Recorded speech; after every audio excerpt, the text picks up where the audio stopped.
Nah, orang dua ini kan adalah kami mesti datang ke sana bermohon ke pengadilan untuk menetapkan izin. Tadi ada pos bantu di sana ya, tolong bantu. Kali ini sekarang karena pengaruh teknologi Pak, ini permohonan. Jadi ini ada anak perempuan dan di bawah 19 tahun. Itu harus mengajukan. Jadi nanti bermohon baru orang kasih tinggal di situ, di bagian ekor pengadilan itu kasih tinggal orang nomor HP. Sekarang ini kan sangat gampang.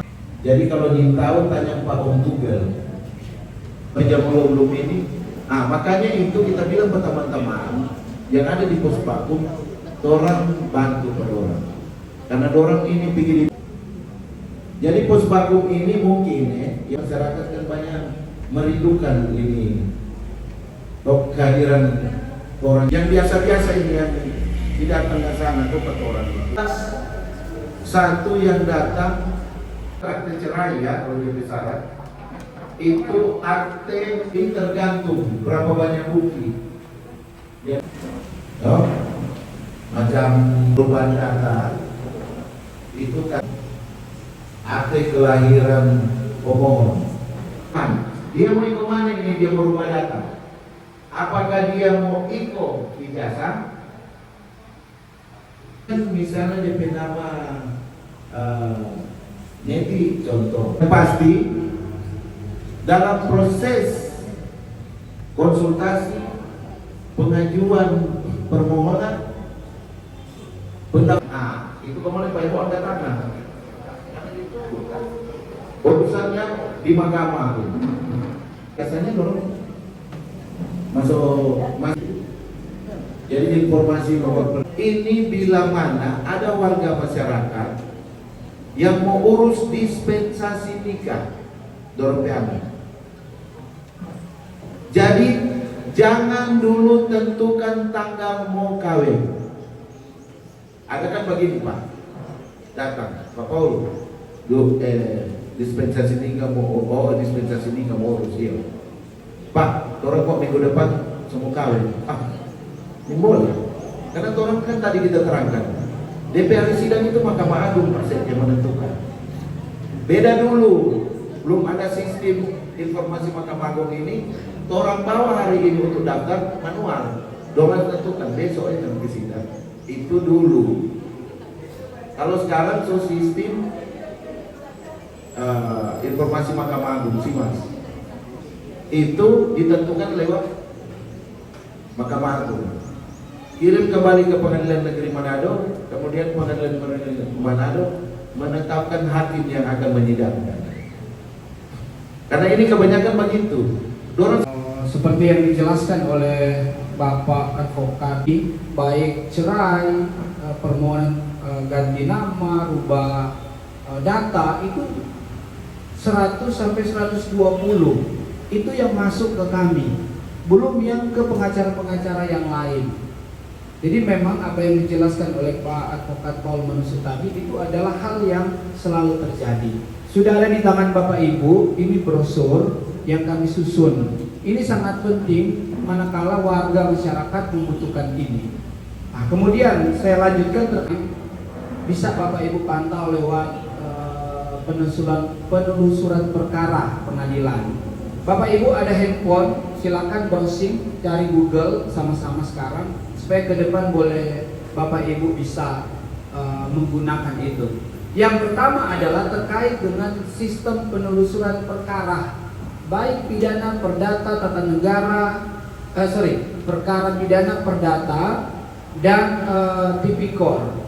Silakan Bapak Ibu di handphone masing-masing buka Google, cari SIPP PN Manado. SIPP PN Manado. Ini akan terbuka halaman pencarian warna hijau jadinya. SIPP PN Manado. Tetap untuk para pencari keadilan yang tidak mampu untuk datang ke kami, baik kami sebagai lawyer maupun kepada organisasi bantuan hukum. Kenapa? Ada fasilitas yang negara berikan kepada pencari keadilan. Setiap LBH yang sudah terakreditas, dia punya anggaran loh untuk Bapak Ibu meminta kepada dia tangani perkara orang ini karena dia tidak mampu.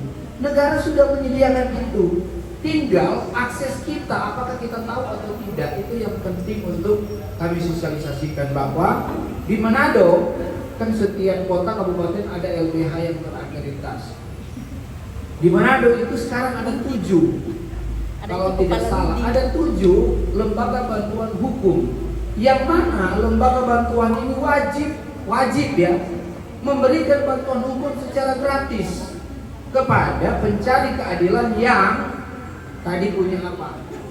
Dari Pak Lurah, dari Pak Lurah. Kalau Pak Lurah tanda tangan, pengadilan akan menganggap itu betul. Ya, Bapak Ibu Lurah yang kami hormati, apa produk yang Bapak Ibu keluarkan akan dianggap benar di pengadilan. Justru itu sangat selektif untuk itu. Kami mengeluarkan kartu tanda penduduk walaupun dia seberapa lama tinggal di sini, dia tidak bisa merubah lagi kependudukan itu hanya dengan datang ke Dukcapil.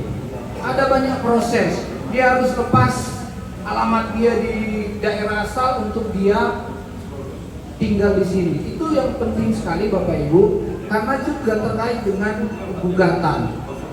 Ada contohnya begini. Ada orang dia tinggal di kawin menikahnya di luar Sulut. Dia datang tinggal di Sulut. Dia datang bertanya ke kami mau gugatnya di mana? Sekarang alamatnya dia adalah alamat di Manado tergugatnya. Tetapi KTP-nya KTP luar contoh. Di mana kami harus menggugat? Nah, asas yang digunakan dalam gugatan untuk perceraian, mohon maaf ya, yang untuk perceraian di pengadilan negeri harus berdasarkan alamat tempat tinggal terakhir. Sekarang, saya tempat tinggal sekarang dia PKTP di misalnya di Tondano, di Nahasa. Tapi karena dia sudah tinggal di Manado, maka dia digugatnya di Manado. Nah itu kadang waktu ada jurusita datang ke kelurahan kan kadang bilang tidak tahu, tidak ada warga ini. Karena memang itu yang saya bilang tadi, dia tidak melapor pertama. Kedua, datanya itu ternyata data dari luar, dia belum tarik pindah data ke lokasi yang dia tinggal. Justru wilayah. Yang pertama ini memang prinsip sekali itu ahli waris. Karena banyak sekali di atas Colo itu lurah dengan camat di ahli waris. Dan ini kebetulan kita pernah bikin tadi Pak Paul sudah bikin. Bagaimana DP legalitas seorang ahli waris yang dia masih di bawah umur. Tadi Pak Paul bilang dia mesti ada pengesahan di pengadilan. Yang kita bikin kemarin karena di bawah umur dia cuma pakai cap sidik jari. Apakah itu secara hukum kuat atau memang mesti ada pengesahan pengadilan? Karena ini sejalan supaya begini. Karena di bawah umur cuma pakai jempol dengan pangkalan jam. Dan kedua, soal DP dasar atau DP kekuatan atau DP apa diistilahnya? Kalau lurah itu di angka jual beli mengetahui, kalau camat cuma membaca. Nah sekarang yang mau disangkakan itu mana yang lebih apa? Apakah mengetahui atau yang melihat atau membaca? Karena rata-rata kalau di pengadilan yang saya tahu Pak Camat bilang kita cuma melihat keterangan dari saksi dengan Pak Lurah. Nah itu yang Pak Lurah yang banyak yang data colok. Oleh karena itu seperti yang saya sampaikan mesti genap betul untuk ahli waris, jangan mau disangkakan. Yang ketiga mungkin di luar konteks ini soal lagi viral kejadian di kecelakaan mobil tertimpa pohon di Tomohon. Sekarang mau tuntut pas apa? Pak Pemkot atau Pemda atau pemilik lahan yang owner itu? Mungkin itu saja sebelum Ya ulang lagi dengan Pak Hembo itu. Karena ini penegakan supremasi hukum. Semestinya Pak Hembo, kalau ada sosialisasi masalah hukum ini, hadirkan itu pertanahan itu terpadu, pertanahan Capil, kemudian dari Kementerian Agama. Karena banyak ini substansi permasalahan ini dari Capil, dari pertanahan. Contoh untuk Capil, biar cuma mau bikin ini akte kematian so lewat, padahal DP arsip ada pada orang suruh bikin putusan pengadilan, padahal ini arsip ada pada orang. Lo bikin susah ke masyarakat. Mau bayangkan Pak Hembo, mau pergi lagi itu pengadilan negeri DP lokasi dispis di ujung sana. Mau pergi sana jauh baru mengenai grade, aduh. Cuma ini masalah ketembeng ini cuma masalah akte kematian, akte kelahiran, cuma salah koma, salah huruf. Mau bikin putusan pengadilan.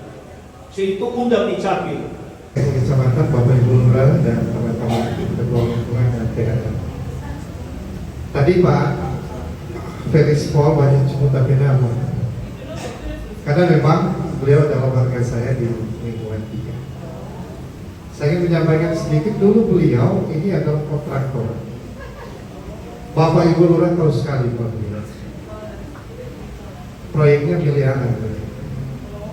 Ya, yang lalu. Karena itu Bapak Ibu Lurah Kecamatan Sipil senang sekali kalau Pak Paul dalam proyek di Kecamatan Sipil.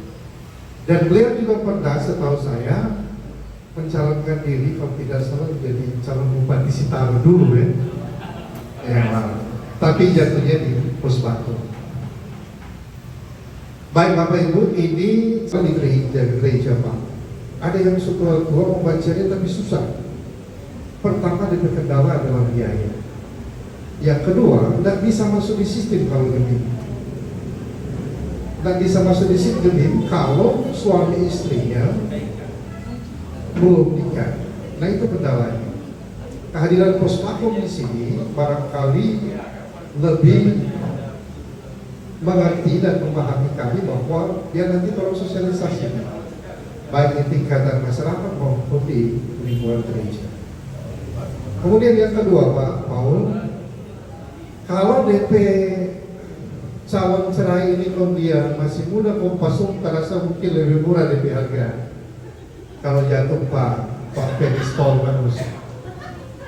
Barangkali ini dulu yang boleh saya sampaikan di sopan. Pak Lurah tahu sekali kalau singgil satu, apalagi kalau Pak Paul sebuah tulis-tulis. Makasih. Pengurusan administrasi surat-surat, di mana tadi sudah dijelaskan mengenai perwalian anak, lalu kedua mengenai pencatatan di wilayah Pak, misalnya dari masyarakat datang ke kantor lurah. Di situ dia minta informasi untuk proses pengurusan penetapan pengadilan, misalnya pencatatan untuk nikah. Apakah ahli waris di bawah umur pakai cap jempol sudah sah? Jadi saya mau terangkan lagi.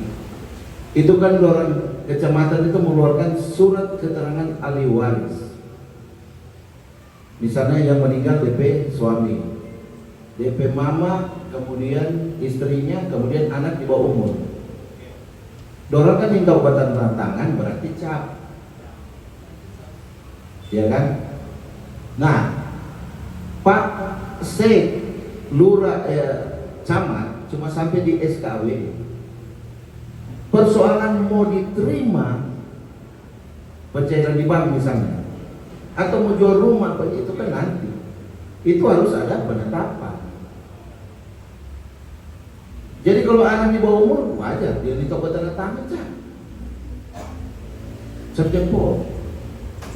Karena itu kan di situ akan mau ditaruh di situ bahwa si Om A ini DP istri si Ibu B, DP anak C dan D. Kan tulis di situ. Kenapa? Nah, karena dorang ini misalnya mau jual nih rumah yang si A tadi dengan si B istrinya, kan menjadi harta bersama. Kan mesti harta bersama, kan berarti siapa yang ahli waris di situ kan? DP, istri dan anak-anak. Kenapa anak-anak? Nah, ini kita mau tambah tadi, ini tentang warisan, cara pembagian waris. Kenapa DP anak-anak? Contoh, ini rumah ini istri A dan B beli seharga 1 miliar. Berarti ini rumah P harga 1 miliar. Istri P bagian berapa? Pak Lurah Steni 500 juta.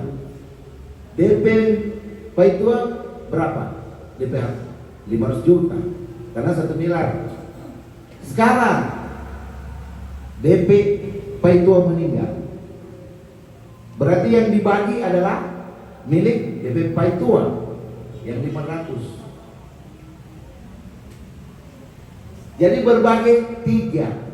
DP bini 1/3 dari 500, DP anak 2 ini 1/3. Setahu? Baru tahu sekarang. Nah, kalau anak ada 4 atau anak ada 3, berarti berbagi seperempat. Istri tak tambah DP harta menjadi tambah 125 juta kan, 500 bagi apa kan 125 juta. Berarti istri P harta tambah jadi 625. DP anak-anak 3 125. Itu kalau harta bersama. Kalau harta bawaan nyanda. Pidana itu mengatur tentang delik perbuatan. Undang-undang pidana itu delik perbuatan. Jadi kalau pohon rubuh, mau kumpas apa? Nggak ada kan? Pohon rubuh mah bencana alam.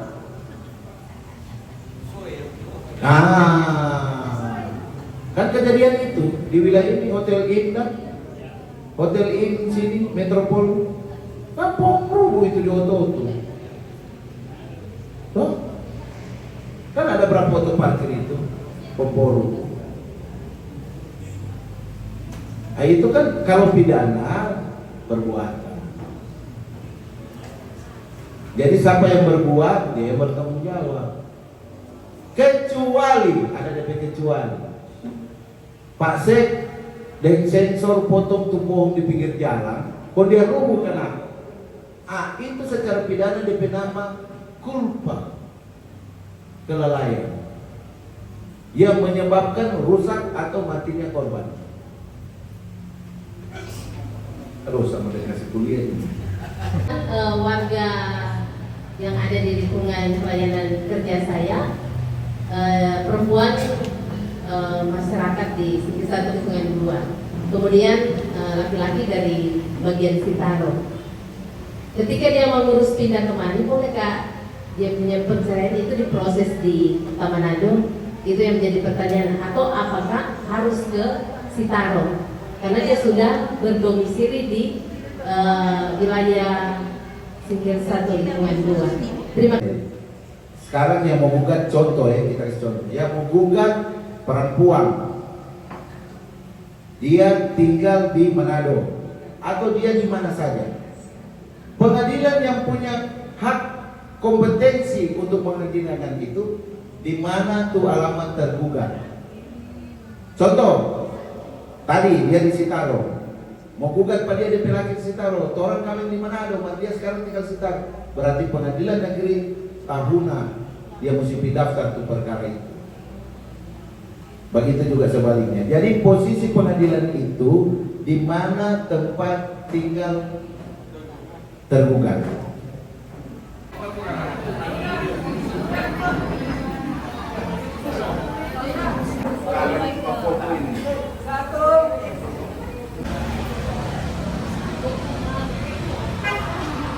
Begitu.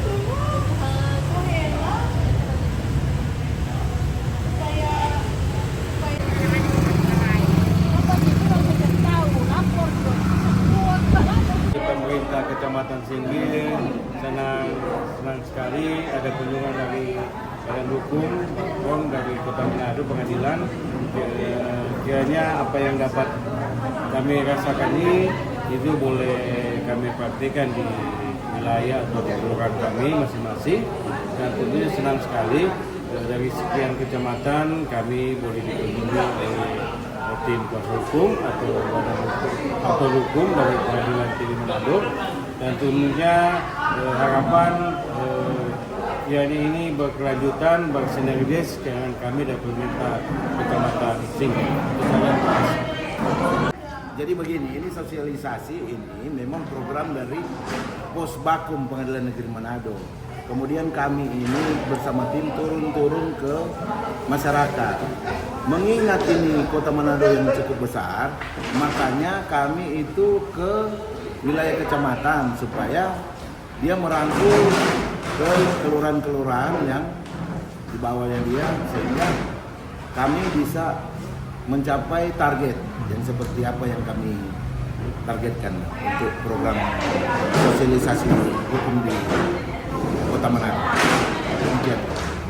Ya, jadi memang ini kami dari Pospakum Pengadilan Negeri Manado itu memang sudah bisa melihat memang antusias dari pemerintah maupun warga masyarakat kan tentang persoalan-persoalan yang bisa mereka atasi.